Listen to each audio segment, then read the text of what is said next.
Assalamualaikum warahmatullahi wabarakatuh. Kami dari kelompok 2 ingin mempresentasikan tugas matematika ekonomi dan bisnis bagian 3.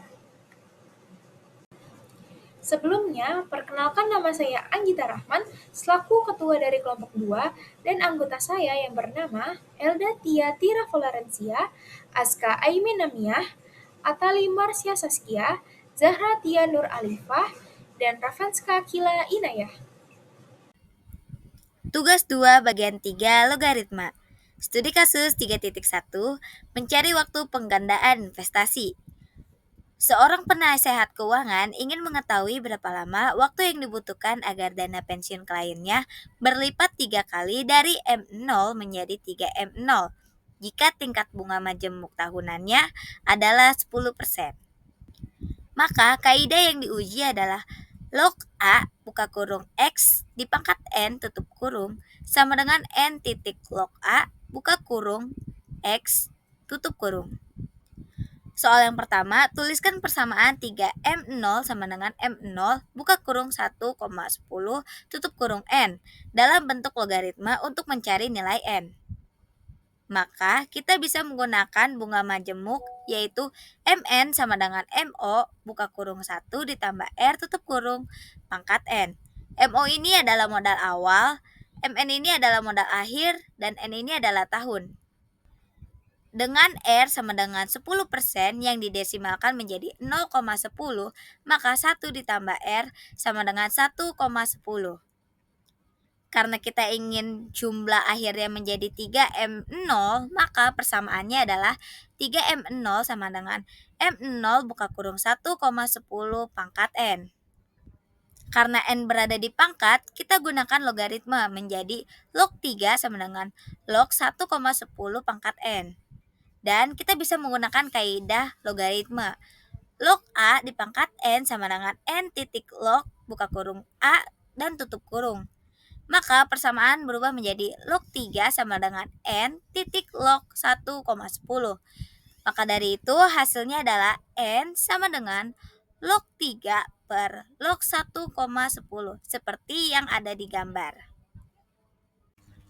Tugas 2 soal 2. Dengan asumsi log 3 sama dengan 0,4771 dan log 1,10 sama dengan 0,0414, hitunglah perkiraan waktu yang dibutuhkan dalam tahun. Diketahui dari soal log 3 sama dengan 0,4771, log 1,10 sama dengan 0,0414. Kalian bisa masukkan ke dalam rumus menjadi N sama dengan 0,4771 per 0,0414. Lalu hitung dan hasil akhirnya N sama dengan 11,53. Waktu yang dibutuhkan agar modal awal menjadi 3 kali lipat pada bunga majemuk 10% per tahun adalah 11,53 tahun. Tugas 2 studi kasus 3.2 linearisasi model regresi. Kaidah yang diuji log X dikali Y sama dengan log X ditambah log Y dan log X pangkat N sama dengan N dikali log buka kurung X tutup kurung. Teman-teman bisa lihat pada gambar ya. Soal yang pertama, terapkan logaritma natural atau IN pada kedua sisi percobaan Cobb-Douglas. Teman-teman bisa lihat IN ini adalah logaritma natural dan Q adalah output, K adalah model, L adalah tenaga kerja, A adalah faktor skala atau konstanta, A pangkat B adalah elastisitas, kemudian B adalah beta, A adalah apa. Jadi kita bisa ambil IN pada kedua sisi, maka hasilnya INQ sama dengan IN buka kurung AK pangkat alfa L pangkat beta tutup kurung. Teman-teman bisa lihat di gambar.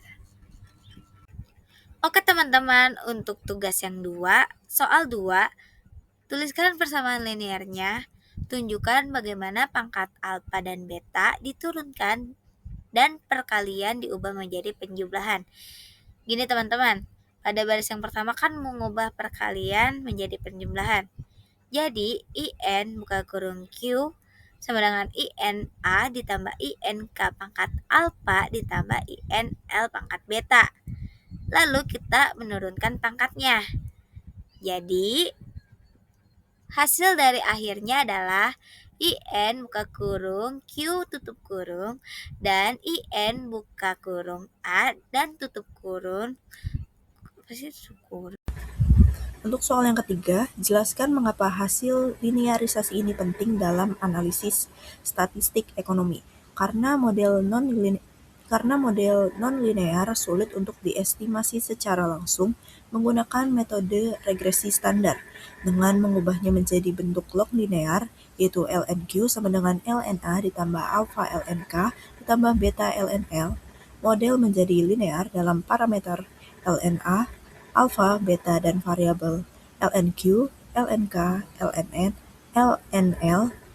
Ini memungkinkan analisis untuk menerapkan teknik regresi linear standar atau OLS untuk mendapatkan estimasi yang tidak bias dan efisien dari koefisien elastisitas alfa dan beta serta menguji signifikansinya secara statistik.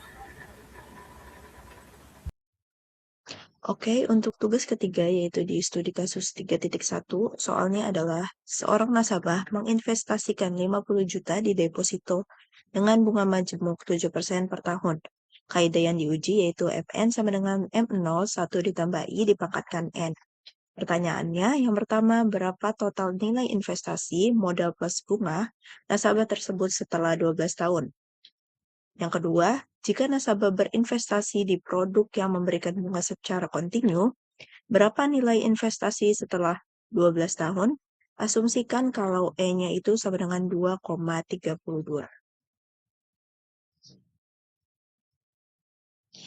Jadi diketahui kalau modal awalnya itu 50 juta, lalu suku bunganya itu 7% atau 0,07 per tahun, dan waktunya itu 12 tahun. Untuk soal yang pertama, total nilai investasi setelah 12 tahun atau M12-nya adalah rumusnya yaitu M0, 1 ditambah I dipangkatkan N. 50 juta, 1 ditambah 0,07 dipangkatkan 12. 50 juta dikali 1,07 dipangkatkan 12.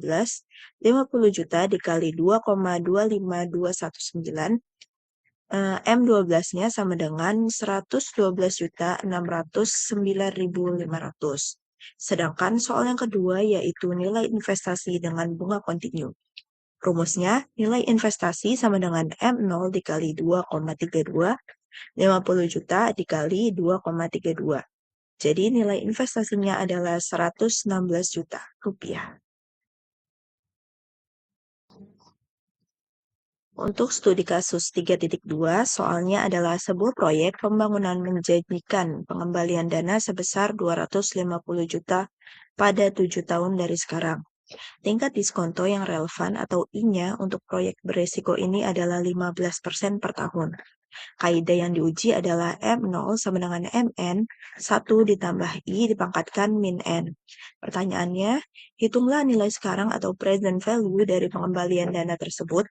Dan soal yang kedua, jika nilai sekarang atau PV ini lebih kecil dari modal yang harus ditanam hari ini, apa kesimpulan Anda tentang kelayakan proyek tersebut?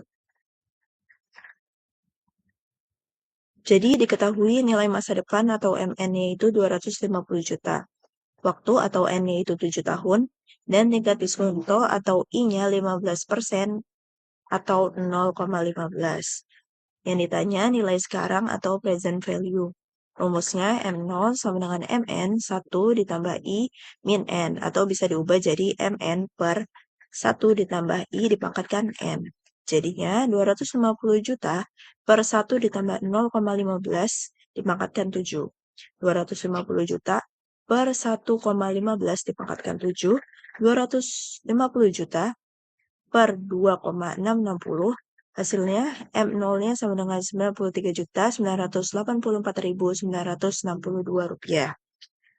Untuk yang kedua, kesimpulan kelayakan proyek ini. Jadi jika nilai sekarang atau PV-nya itu 93.984.962 rupiah lebih kecil dari modal yang harus ditanam hari ini, maka proyek tersebut tidak layak. Karena nilai sekarang dari keuntungan proyek yaitu 93.900 ini ternyata lebih kecil daripada modal yang harus dikeluarkan hari ini. Dan soal yang terakhir di tugas 3 yaitu studi kasus 3.3 tentang pertumbuhan penduduk atau demografi. Soalnya adalah data BPS menunjukkan bahwa jumlah penduduk di suatu kota pada tahun 2020 atau P0-nya adalah 4.500 jiwa. Tingkat pertumbuhan penduduk rata-rata atau R-nya diproyeksikan konstan sebesar 1,5% per tahun. Kaidah yang diuji yaitu P T sama dengan P0, 1 ditambah R dipangkatkan T. Pertanyaannya adalah, soal yang pertama, berapa prediksi jumlah penduduk kota tersebut pada tahun 2035 atau T-nya sama dengan 15 tahun?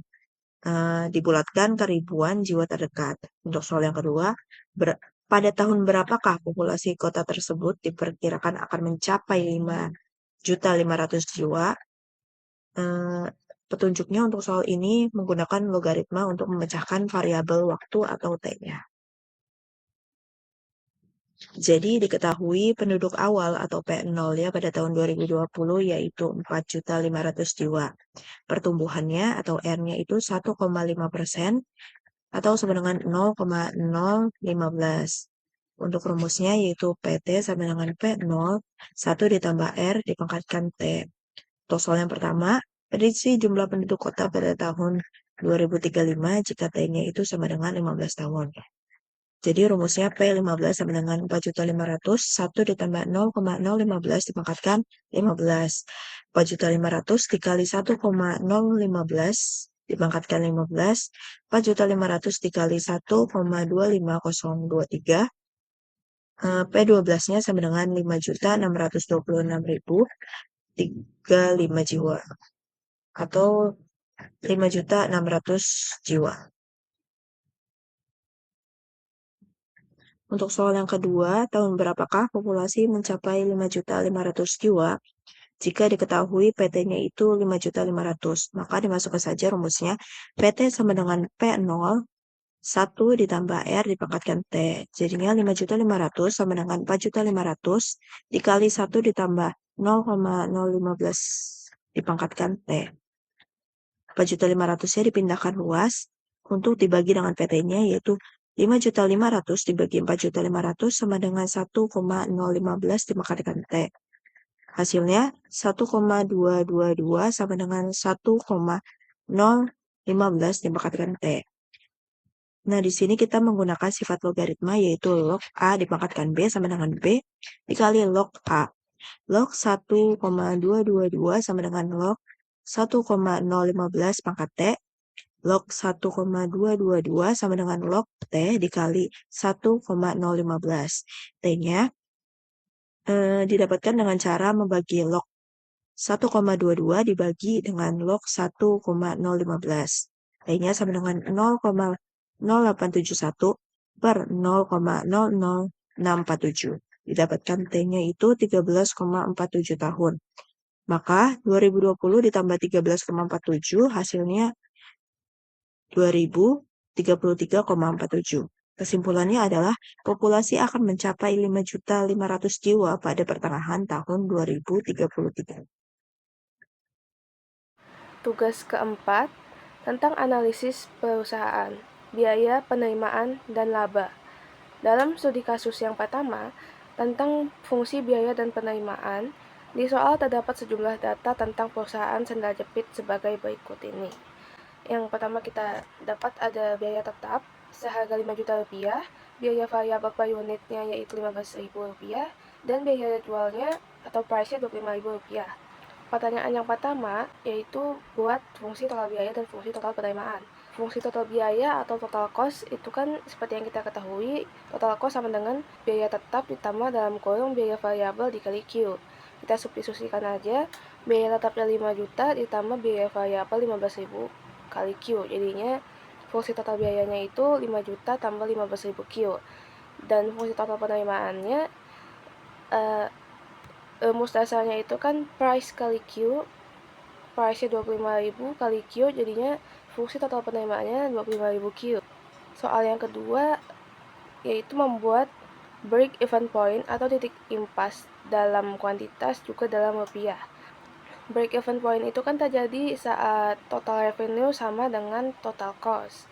Kalau dalam quantity, kita masukin dulu total revenue-nya 25.000 Q sama dengan total cost-nya itu kan dalam formula sudah kita dapat 5 juta tambah 15.000 Q. Jadinya 25.000 Q dikurang 15.000 Q sama dengan 5 juta. Jadinya 10.000 Q sama dengan 5 juta.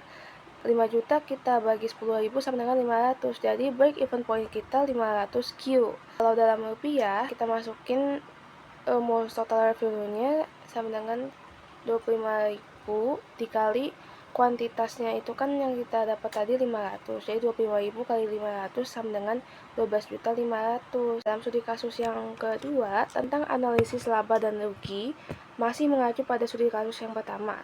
Pertanyaan yang pertama ada, jika perusahaan hanya menjual 300 unit, apakah rugi atau laba dan berapa besarnya? Nah, kita masukin rumus laba rugi, yaitu total revenue dikurang total cost. Total revenue-nya kita cari dulu nih, kita masukin pakai rumusnya tadi kan 25.000 Q. Q-nya pakai yang 300. 25.000 dikali 300 sama dengan 7.500.000. Itu total revenue untuk soal pertama. Total cost-nya itu 5 juta tambah biaya variabel dikali Q. Biaya variabelnya 15.000, Q-nya 300, jadinya 5 juta ditambah 4.500.000. Jadi kita hitung laba ruginya berapa? 7.500.000 dikurang 9.500.000 minus 2 juta. Berarti rugi sebesar 2 juta rupiah.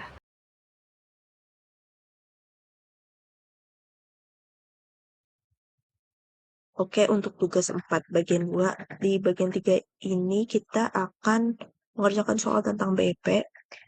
Untuk studi kasus 3.1 ini menggunakan persamaan dari studi kasus 2.1. Yang dimana pertanyaannya itu yang pertama, kita harus menentukan kuantitas QBEP-nya dengan syarat TR sama dengan TC. Terus yang kedua, tentukan total pendapatan impas dalam rupiah. Yang ketiga, apa yang terjadi pada total biaya jika perusahaan hanya mengirim kuantitinya itu 100 paket. Nah, diketahui atau data awal dari studi kasus 2.1 yaitu fixed cost-nya 15 juta, variable cost per unitnya 10.000, harga jual per unit atau price-nya itu 35.000, dan kuantitas produksinya masih key atau belum diketahui.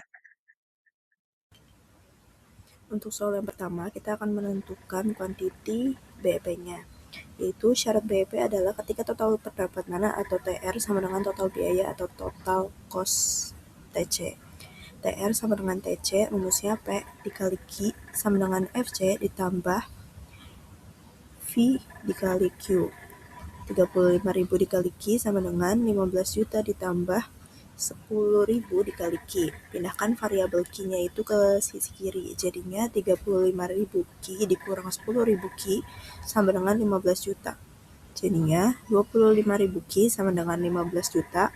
Q-nya itu 15 juta dibagi 25.000. Ditemukan bahwa kuantiti BEP-nya itu 600 paket. Di soal yang kedua, kita akan menentukan total pendapatan impas atau TR BEP-nya. Total pendapatan pada titik impas dapat dicari dengan harga jual dengan kuantitas impas, yaitu TR BEP sama dengan P dikali kuantiti BEP. TR BEP sama dengan 35.000 dikali 600. TR BEP-nya ditemukan yaitu 21 juta rupiah. Jadi total pendapatan minimal yang harus diperoleh untuk balik modal itu sebesar 21 juta rupiah.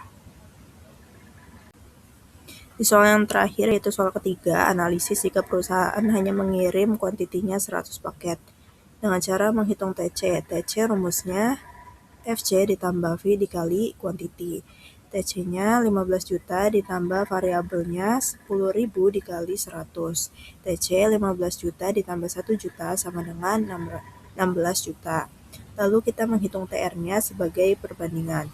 Total revenue sama dengan price dikali kuantiti. TR-nya 35.000 dikali 100 yaitu 3.500.000. Analisis dan perbandingan. Jadi kondisi perusahaan tersebut pada tingkat penjualan 100 paket mengalami kerugian yang cukup besar karena ketika total revenue dikurang total cost yaitu 3.500.000 dikurang 16 juta, perusahaan akan rugi 12.500.000. Jadi kesimpulannya, kalau perusahaan hanya ngirim 100 paket, perusahaan ini berada jauh di bawah titik impas atau di bawah titik BEP karena titik BEP dari kuantitinya itu 600 paket. Meskipun biaya totalnya lebih kecil dari target pendapatan impas, pendapatan yang masuk hanya 3,5 juta, yang bahkan nggak cukup untuk menutupi biaya tetapnya saja. Tugas 2 bagian 2, studi kasus 3.2, analisis profit atau loss. Gunakan persamaan dari studi kasus 2.1. Pertanyaannya, pertama, buatlah persamaan fungsi laba Pi dalam bentuk Pi TR dikurang TC. 2. Jika perusahaan mengirimkan 1.500 paket, hitunglah total laba atau rugi perusahaan tersebut. 3. Berapa unit yang harus dijual perusahaan jika mereka menargetkan laba sebesar 10 juta? Teman-teman bisa lihat ya, diketahui data awal dari studi kasus 2.1 ini biaya tetapnya sebesar 15 juta. Biaya variabel per unitnya 10.000 per paket. Harga jual per unitnya 35.000 per paket dan kuantitas produknya Q. Fungsi biaya total TC dan penerimaan total TR bisa dirumuskan menjadi TC dikurang FC ditambah buka kurung U VC dikali Q tutup kurung. TC sama dengan 15 juta ditambah 10.000 Q. Kemudian untuk fungsi penerimaan totalnya atau TR-nya, TR dikurang P dikali Q.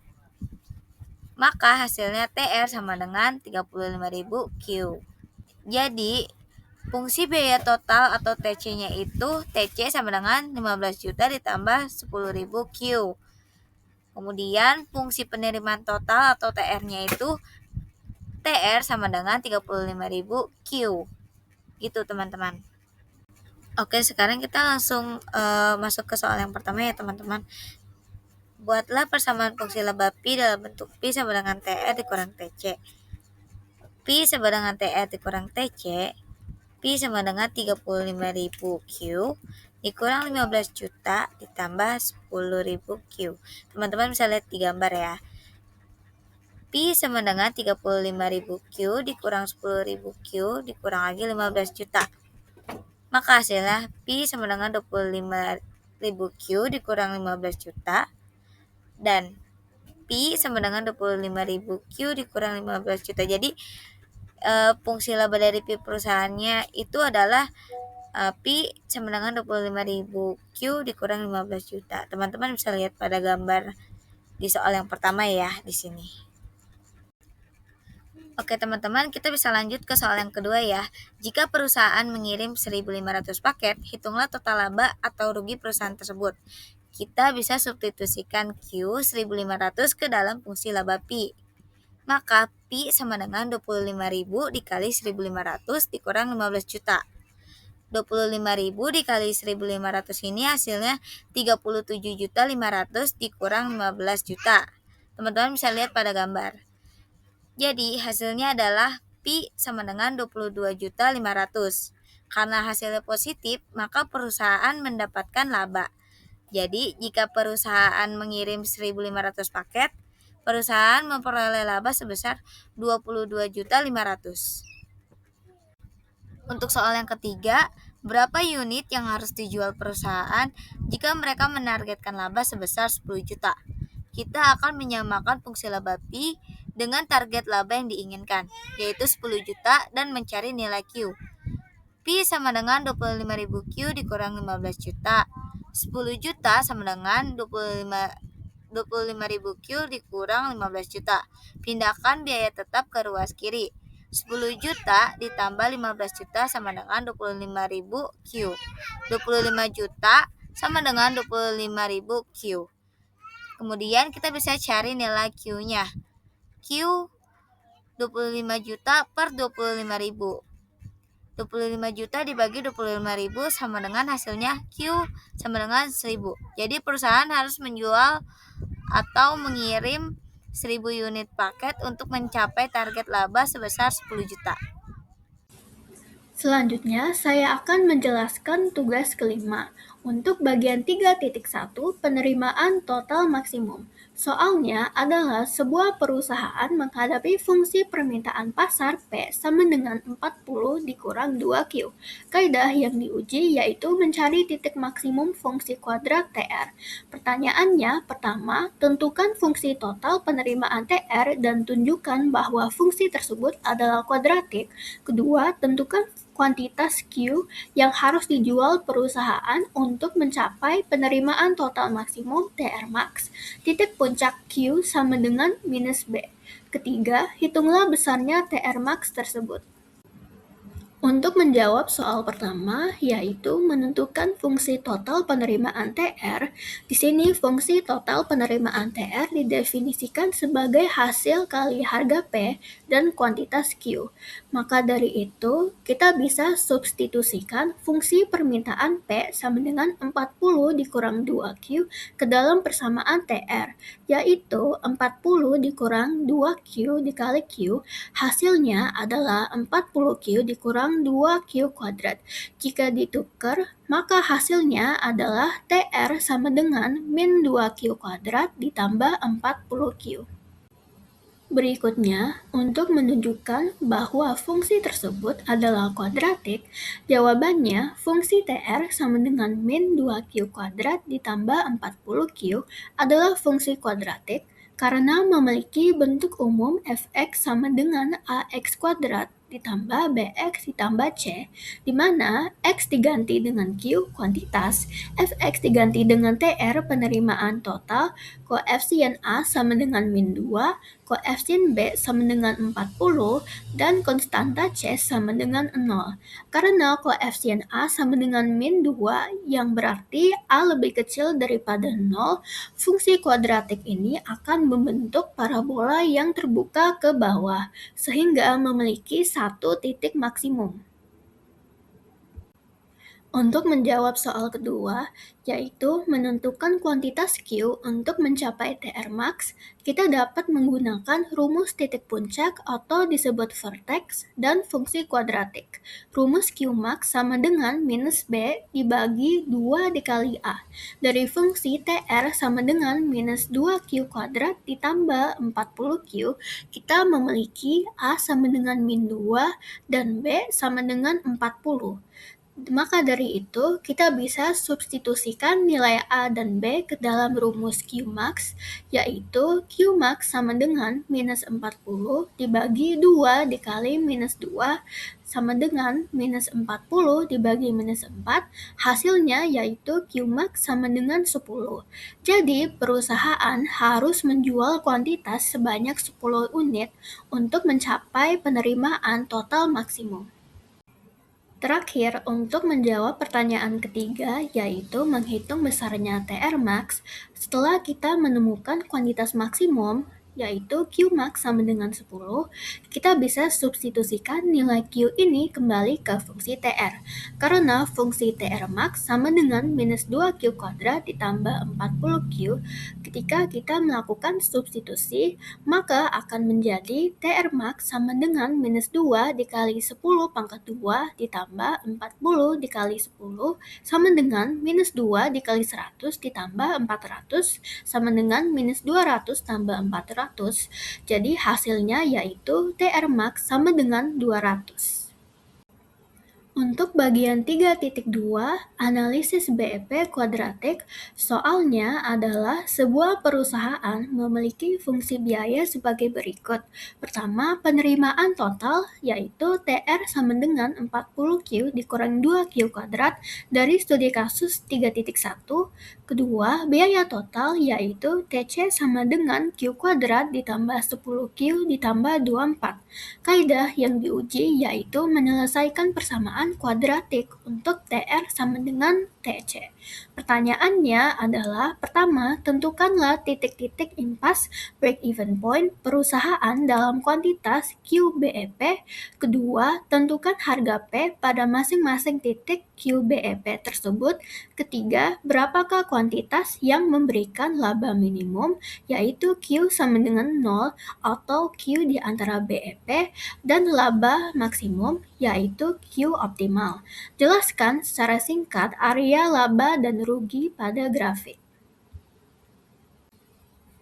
Untuk menjawab pertanyaan pertama, yaitu menentukan titik-titik impas QBEP, di sini titik impas break-even point tercapai ketika penerimaan total sama dengan biaya total, yaitu TR sama dengan TC. Ketika kita masukkan fungsinya, maka akan menjadi 40Q dikurang 2Q kuadrat sama dengan Q kuadrat ditambah 10Q ditambah 24. Di sini kita bisa pindahkan semua suku ke satu sisi untuk membentuk persamaan kuadratik, yaitu AQ kuadrat ditambah BQ ditambah C sama dengan 0.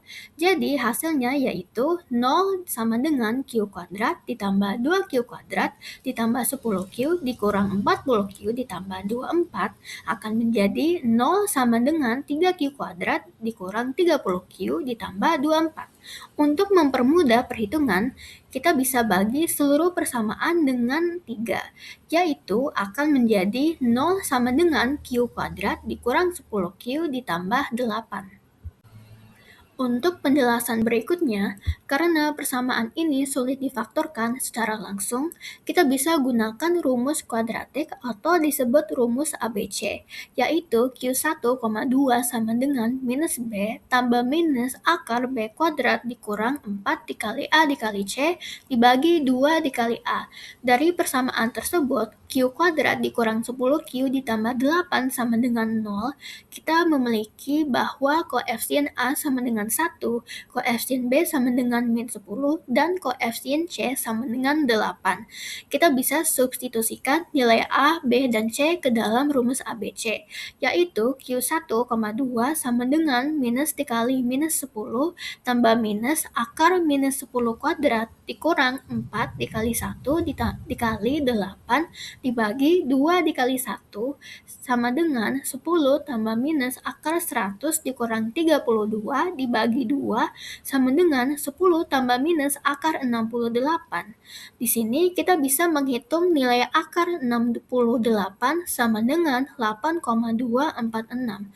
Untuk mencari QBEP, kita bisa melakukan dua cara, yaitu cara pertama metode pengurangan, yaitu QBEP1 sama dengan 10 dikurang 8,246 dibagi 2 sama dengan 1,754 dibagi 2, hasilnya akan menjadi 0,877.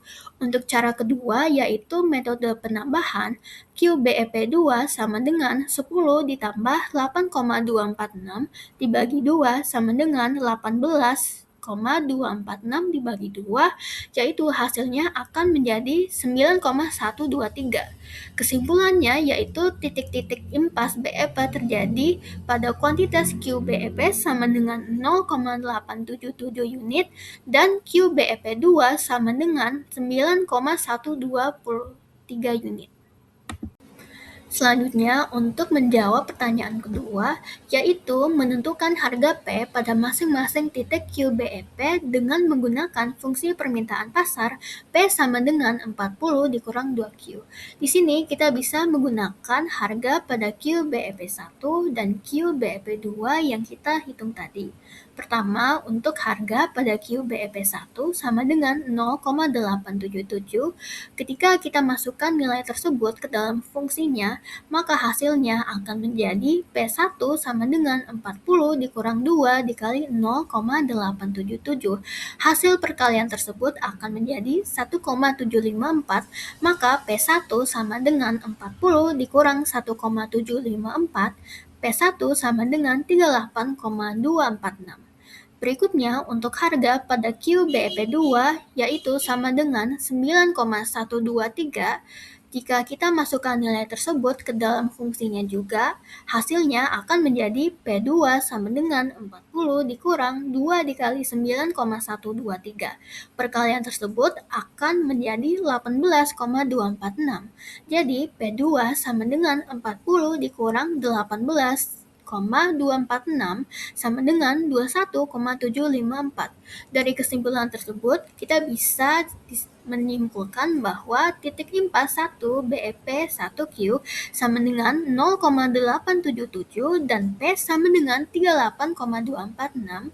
Berikutnya, untuk titik impas 2 BEP 2 Q sama dengan 91,23 dan P sama dengan 27,754. Selanjutnya, untuk menjawab pertanyaan ketiga, yaitu kuantitas laba minimum dan laba maksimum, laba Pi didefinisikan sebagai selisih antara total penerimaan dan total biaya Pi sama dengan TR dikurang TC. Ketika kita masukkan fungsinya tersebut, maka akan menjadi Pi sama dengan 40Q dikurang 2Q kuadrat dikurang Q kuadrat ditambah 10Q ditambah 24. Dengan min dikali TC, maka Pi sama dengan 40Q dikurang 2Q kuadrat dikurang Q kuadrat dikurang 10Q dikurang 24. Maka hasilnya akan menjadi Pi sama dengan min 3Q kuadrat ditambah 30Q dikurang 24. Untuk bagian A, untuk menentukan kuantitas laba minimum, yaitu kuantitas laba minimum berada pada titik-titik di mana perusahaan mengalami kerugian terbesar. Di sini, kuantitas laba minimum bisa dinyatakan dengan Q sama dengan 0. Ketika kita masukkan nilai ini kepada persamaannya, yaitu Pi 0 sama dengan min 3 dikali 0 kuadrat ditambah 30 dikali 0 dikurang 24 sama dengan min 24. Di sini kerugian minimum atau biaya tetap ketika tidak ada produksi. Di antara BEP1 dan BEP2, laba Pi adalah positif laba ketika Q berada di antara Q BEP1 sama dengan 0,877 dan Q BEP2 sama dengan 9,123. Area di antara kedua BEP adalah area laba.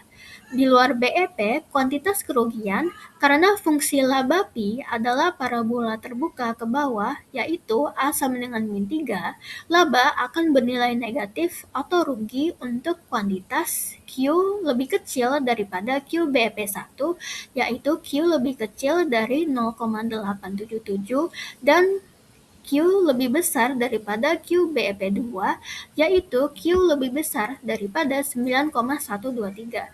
Di sini laba minimum mengalami kerugian terbesar terjadi pada Q yang sangat besar secara teoritis mendekati minus infinity. Namun dalam konteks produksi yang realistis, kerugian terendah laba minimum terjadi pada Q sama dengan 0 sebesar minus 24 atau pada kuantitas yang sedikit di luar batas BEP2. Untuk bagian B, untuk menentukan kuantitas laba maksimum Q optimal, kuantitas optimal Q yang memaksimumkan laba ditemukan menggunakan rumus titik puncak pada fungsi laba Pi sama dengan minus 3Q kuadrat ditambah 30Q dikurang 24. Di sini, koefisien A sama dengan min 3 dan B sama dengan 30. Ketika kita masukkan nilai tersebut ke dalam rumusnya, maka Q optimal sama dengan minus B dibagi 2 dikali A sama dengan minus dikali 30 dibagi 2 dikali min 3 sama dengan minus 30 dibagi min 6 sama dengan 5. Jadi kesimpulannya adalah kuantitas optimal laba maksimum adalah Q sama dengan 5 unit. Berikutnya, untuk penjelasan singkat area laba dan rugi pada grafik. Pada grafik di mana TR dan TC digambarkan melalui area laba, yaitu terjadi ketika kurva TR berada di atas kurva TC. Area ini terletak di antara Q BEP1 sama dengan 0,877 dan Q BEP2 sama dengan 9,123. Berikut untuk area rugi terjadi ketika kurva TC berada di atas kurva TR. Area ini terjadi pada kuantitas Q lebih kecil daripada 0,877, termasuk Q sama dengan 0 dan Q lebih besar daripada 9,123.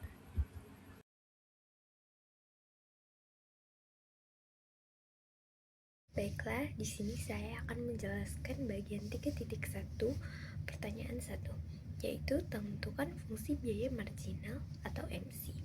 Nah, biaya marginal adalah tambahan biaya total akibat penambahan satu unit output karena MC menunjukkan perubahan biaya akibat perubahan Q.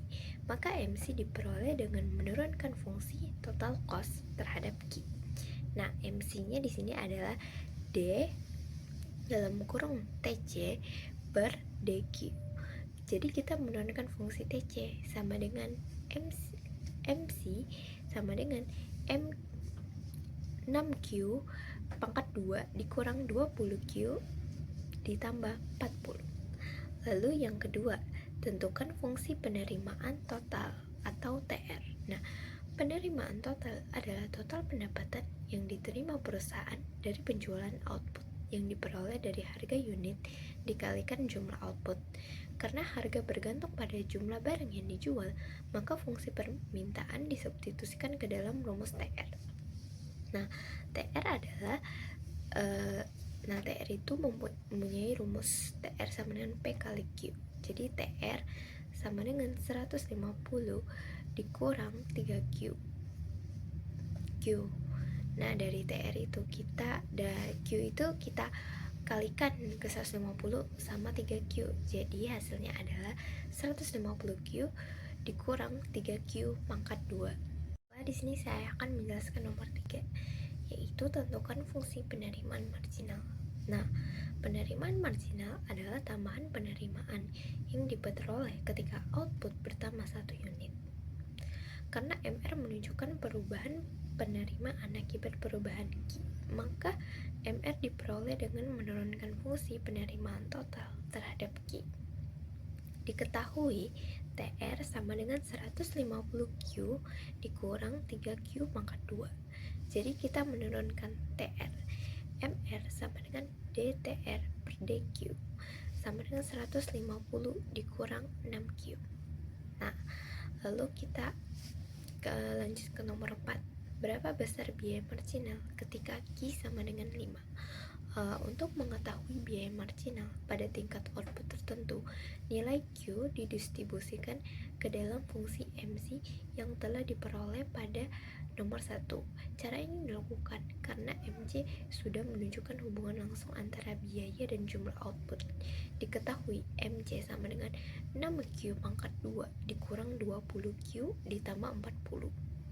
Nah, kita substitusi Q sama dengan 5.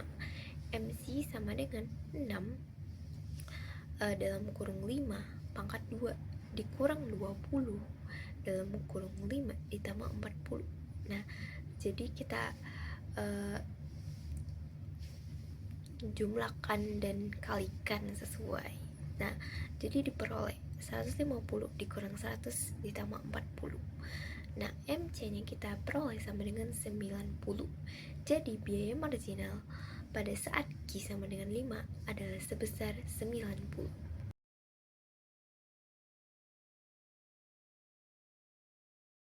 Baiklah, di sini saya akan menjelaskan bagian 3.2 nomor 1, yaitu tentukan fungsi produk marginal. Produk marginal adalah tambahan output yang dihasilkan akibat penambahan 1 unit tenaga kerja. Karena MP menunjukkan perubahan output akibat perubahan L, maka MP diperoleh dengan menurunkan fungsi total produk terhadap L. Nah, MP di sini adalah D dalam kurung TP per DL.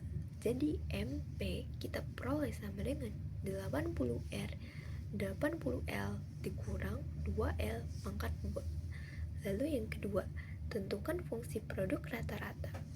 Nah, produk rata-rata adalah rata-rata output yang dihasilkan oleh setiap unit tenaga kerja. Oleh karena itu, AP dihitung dengan membagi total produk dengan jumlah tenaga kerja. AP sama dengan TP dibagi L. AP sama dengan 40L dikurang 2/3 L pangkat 2. Lalu yang ketiga, pada tingkat tenaga kerja, berapa produk marginal mencapai nilai maksimum? Nah, untuk mencari nilai maksimum, fungsi produk marginal harus diturunkan dan hasil turunannya disamakan dengan 0. Karena pada titik maksimum, kemiringan kurva sama dengan 0.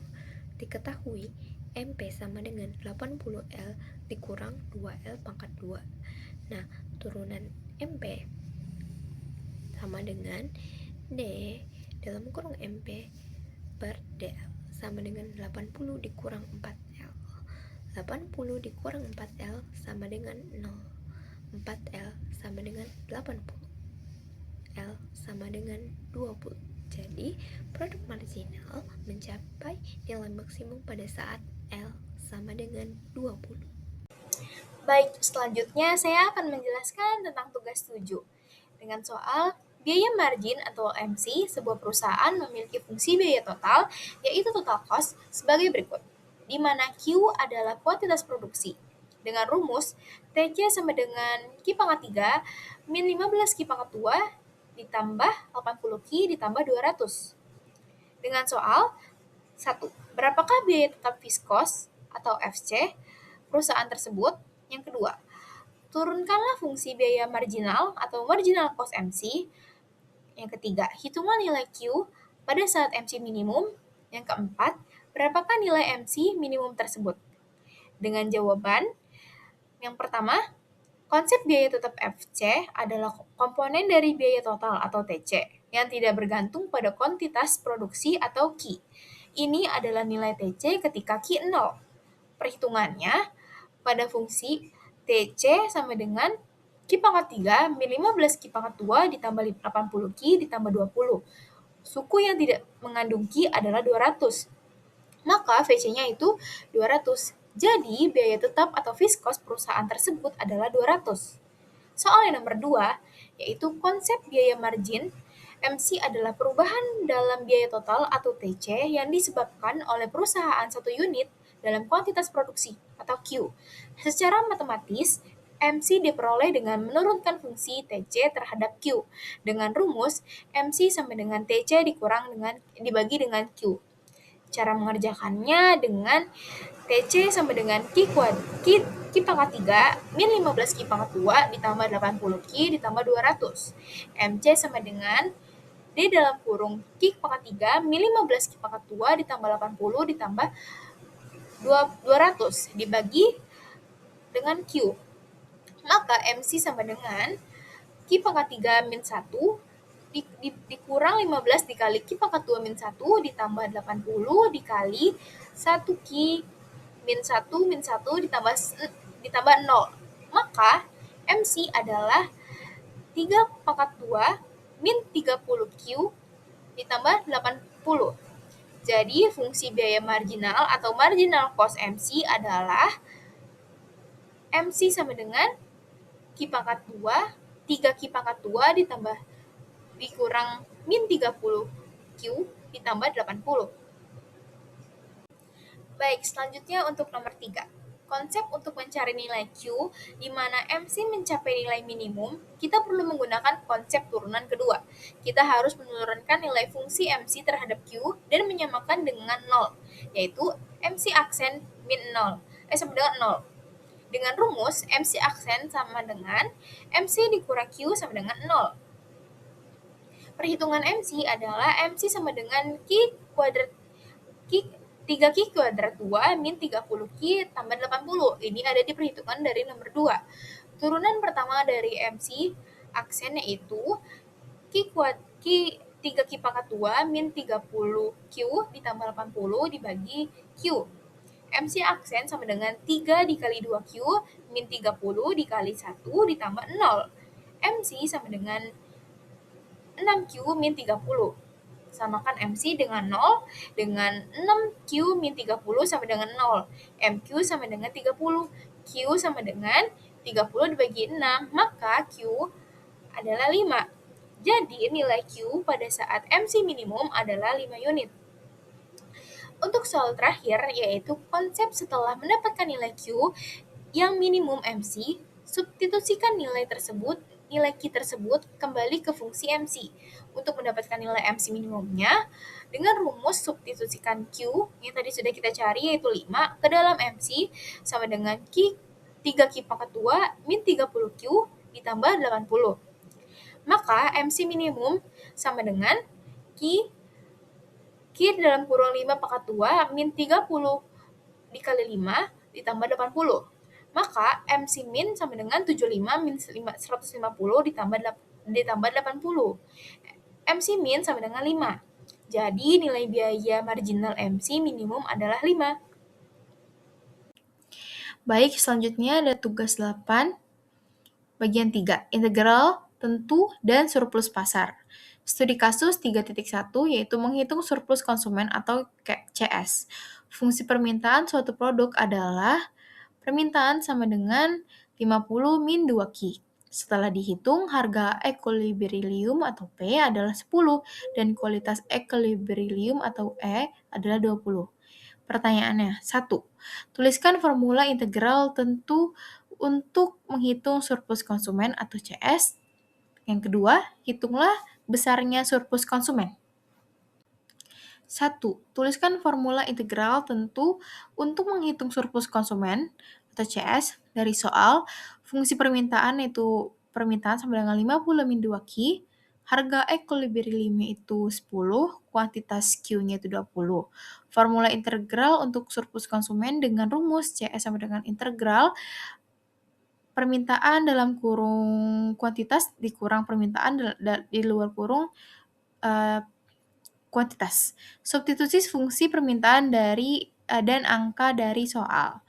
Dengan CS sama dengan integral 50 min 2Q dikurang 10 dikali kuantitas. Dengan CS sama dengan equilibrium 20 dalam kurung 40 min 2Q di luar kurung Q.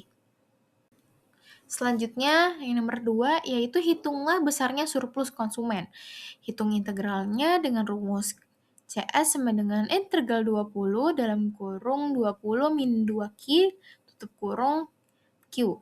Integralnya sama dengan CS 20Q min Q kuadrat di luar kurung 20 kuadrat. Substitusikan batas CS sama dengan 40 dikali 20 min 20 kuadrat min dikurang 0. CS sama dengan 800 dikurang 400. CS sama dengan 400. Selanjutnya studi kasus 3.2 yaitu menghitung surplus produsen. Fungsi penawaran suatu produk adalah P sama dengan 3Q tambah 5 setelah dihitung harga equilibrium adalah 20 dan kuantitas equilibrium adalah 5 unit. Kaidah yang diuji PS sama dengan integral P min P tutup kurung Q di luar kurung Q. Pertanyaannya, 1. Tuliskan formula integral tentu untuk menghitung surplus produsen.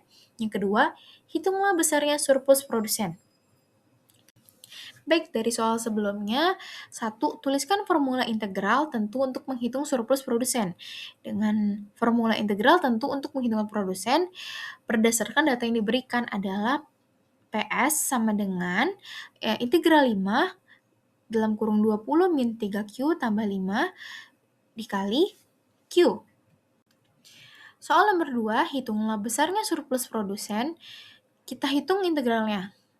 Surplus produsen sama dengan integral 5 dalam kurung 20 min 3Q min 5 dikali Q. PS sama dengan integral 15 min 3Q kali Q. Kita cari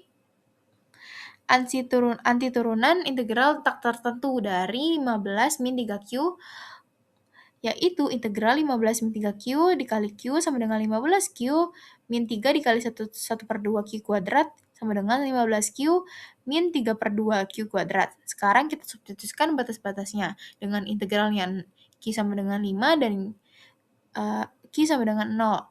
Yaitu surplus produsennya sama dengan 15Q min 3 per 2Q kuadrat integral 5.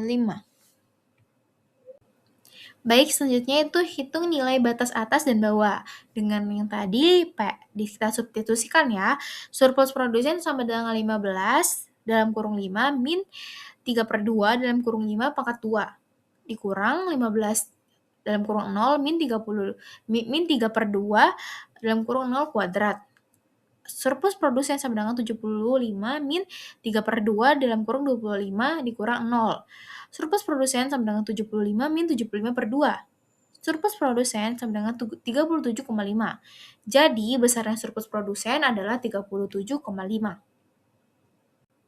Selanjutnya, studi kasus 3.3, total kesejahteraan sosial atau KS. Studi kasus 3.3, total kesejahteraan sosial atau TS ini mengacu pada studi kasus 3.1 dan 3.2, yaitu asumsikan surplus konsumen yaitu 400 dan surplus produsen yaitu 120 dari pasar lain. Pertanyaannya, menentukan total surplus kesejahteraan sosial atau TS dari pasar.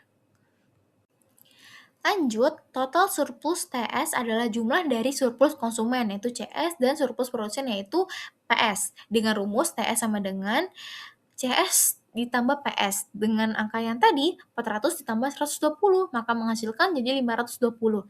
Jadi, total surplus kesejahteraan sosial atau TS adalah 520. Di sini saya akan menjelaskan tugas 9 studi kasus 1.1. Di mana di studi kasus 1.1 identifikasi dan notasi diberikan matriks A. Matriks A kita dapatkan baris pertama 5, lalu 1 dan 8. Lalu baris keduanya ada minus 2, 0, dan 4. Di baris ketiga kita mendapatkan 3, 7, minus 1.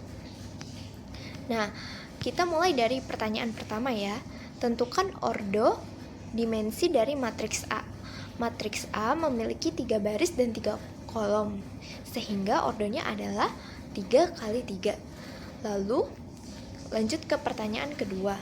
Tentukan elemen dari A23 dan A31. Nah, A23 berarti baris kedua, kolom ketiga. Nah, nilainya adalah 4. Kalau A31 adalah baris ketiga, kolom ke-1, nilainya adalah 3. Jadi kita peroleh A23 sama dengan 4 dan A31 sama dengan 3. Nah, kita lanjut ke pertanyaan ketiga. Tentukan elemen-elemen yang berada pada diagonal utama. Diagonal utama adalah A11, A22, dan A33. A11 di baris pertama, kolom pertama, kita peroleh sama dengan 5. Dan A22 sama dengan baris kedua, kolom kedua, yaitu 0.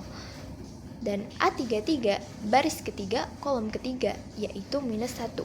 Jadi diagonal utamanya adalah 5, 0, dan minus 1. Lalu yang keempat, tentukan transpos dari matriks A. Nah, transpos itu kita peroleh dengan menukar baris menjadi kolom. Nah, jadi dari matriks A tadi kita rubah barisnya tadi menjadi kolom. Nah, jadi kita peroleh A transposnya adalah di baris pertamanya adalah 3, minus 2, dan 3. Lalu di baris keduanya ada 1, 0, 7.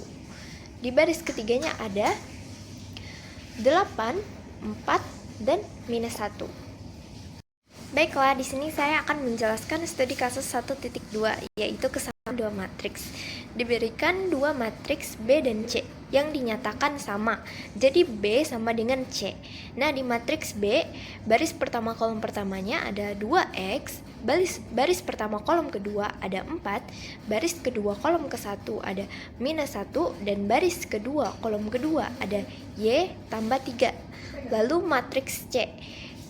Di mana di matriks C, baris pertama kolom pertama adalah 8, baris pertama kolom kedua adalah 4. Lalu baris kedua kolom pertama ada minus 1, baris kedua kolom kedua ada 5. Nah, kita langsung saja ke pertanyaannya.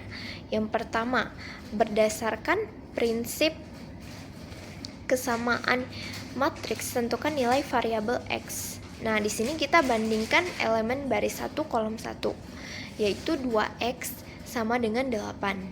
X sama dengan 8 dibagi 2, jadi hasilnya adalah 4.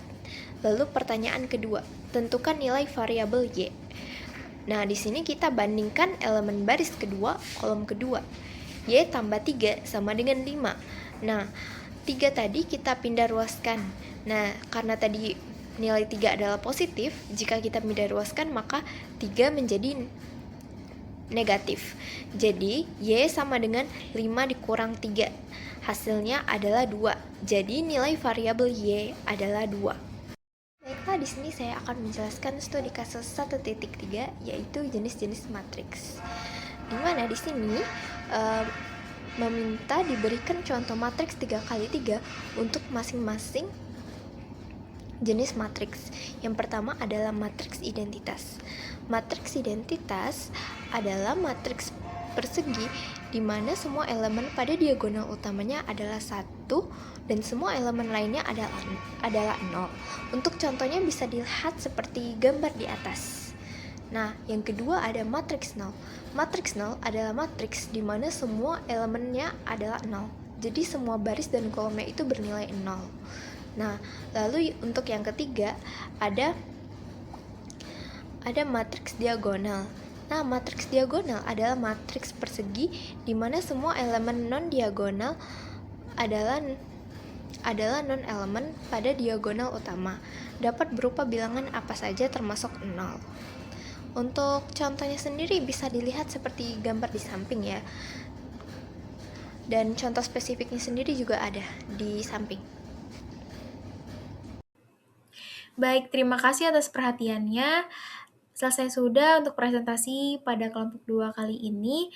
Kurang lebihnya mohon maaf. Semoga yang kami sampaikan dapat berguna untuk teman-teman. Wassalamualaikum warahmatullahi wabarakatuh.